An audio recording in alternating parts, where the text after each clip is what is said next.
What you see me doing in this video with these ingredients is for educational purposes only, because it can be dangerous. So I don't recommend anybody try to copy what I'm doing, because you might blow your house up, burn your eyes out, or anything else that sounds real bad. And no, I'm not making napalm. I was accused of making napalm before in another video, but I'm not doing that. This is just an experiment I wanted to test out for myself.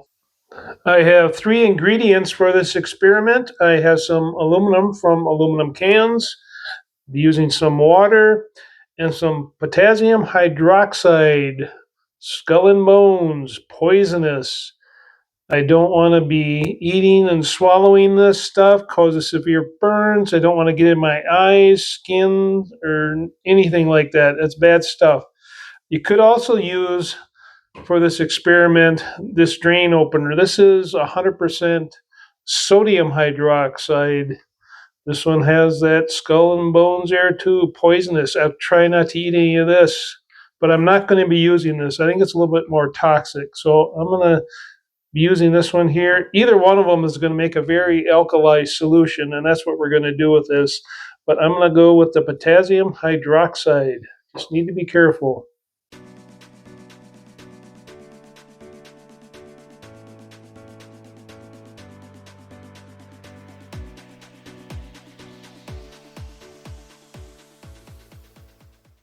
I made a separator for the reaction out of some stainless steel mesh and some Tyvek house wrap, so it'll allow the hydrogen gas to pass through, but not any water droplets or alkali solution droplets to pass through it. It's always good to have some Tyvek around for experimentation.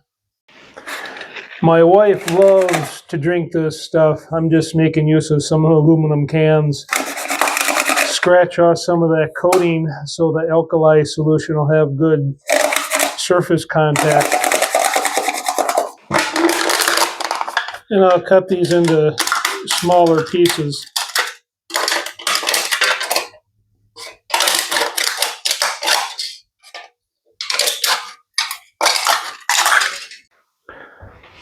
I have about 2 cups of water in the thermos, and I'm ready to add the potassium hydroxide.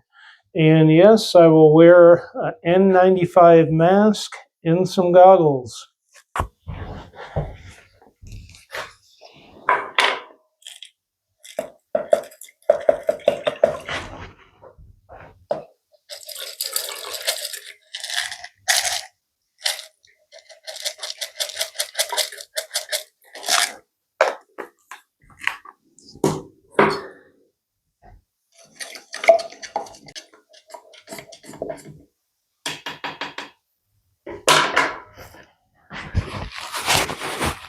Well, it looks like it all dissolved. Now I'll drop the aluminum in there.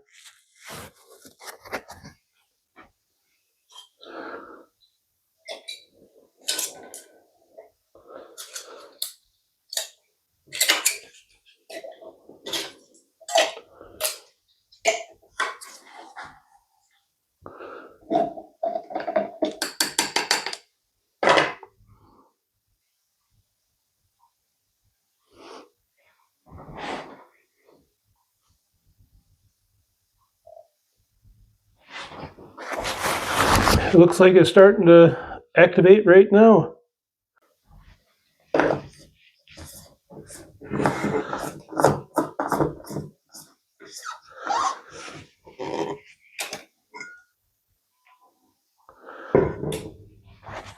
Okay, I'll let it set for a while, let the pressure build up and the gas start to come out. It's starting to produce some hydrogen.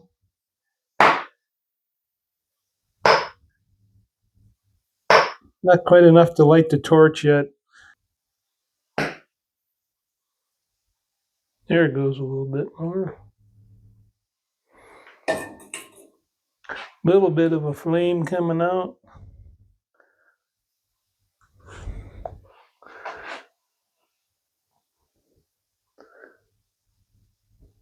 That's hydrogen gas burning right there.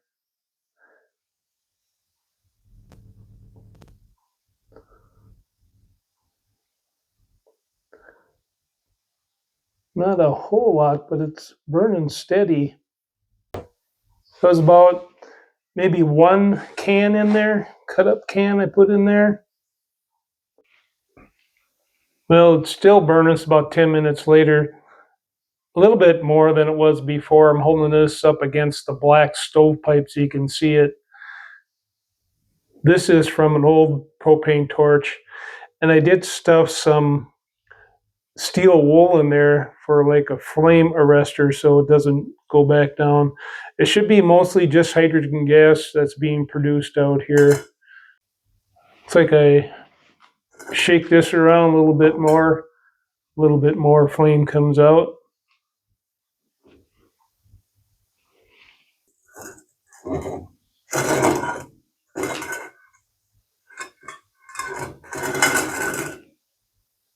Guess you guys can see it up against the white wall too.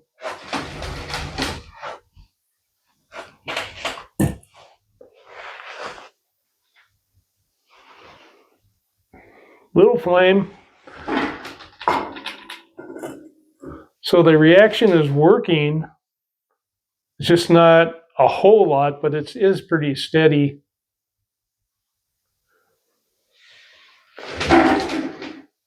I was just very curious to see what potential there was in this reaction.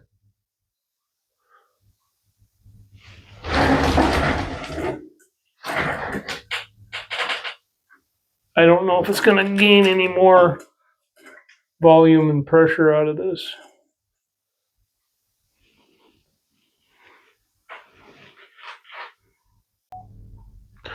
The flame went out after about a half hour. Take a look inside.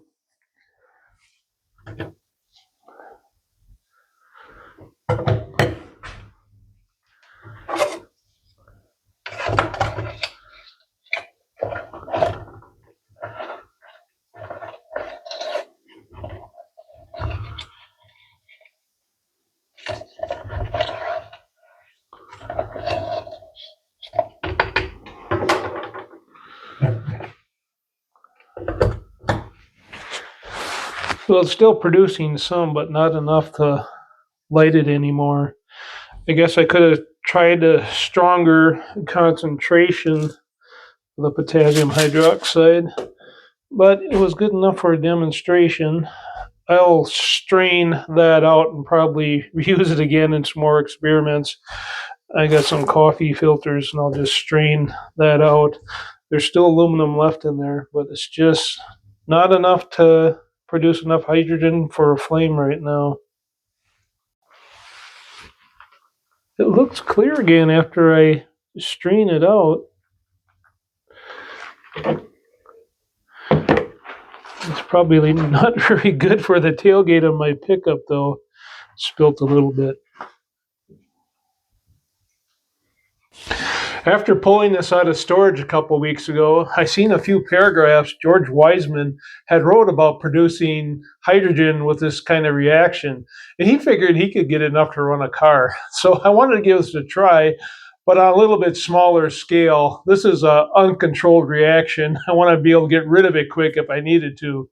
But with this small setup, it was pretty easy to handle. And I can see a couple of ways I could improve what I was doing. First, if I had some clean aluminum of uniform size, I think that would be a pretty big improvement because it had eaten away the thinner aluminum from the sides of the can while the ends were still producing a little bit of hydrogen, but just wasn't enough to keep the flame lit anymore. And I also could adjust the concentration of the potassium hydroxide too. I could just probably like a tablespoon to 2 cups of water, I think is what I was using. And that separator I had to separate the hydrogen from the solution did work good.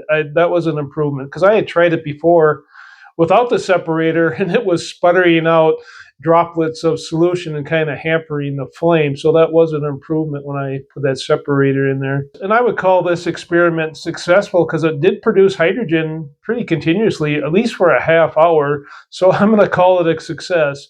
Well, I hope this was a little bit educational for you, and I'd like to thank you for your time for watching it, and I'll see you again.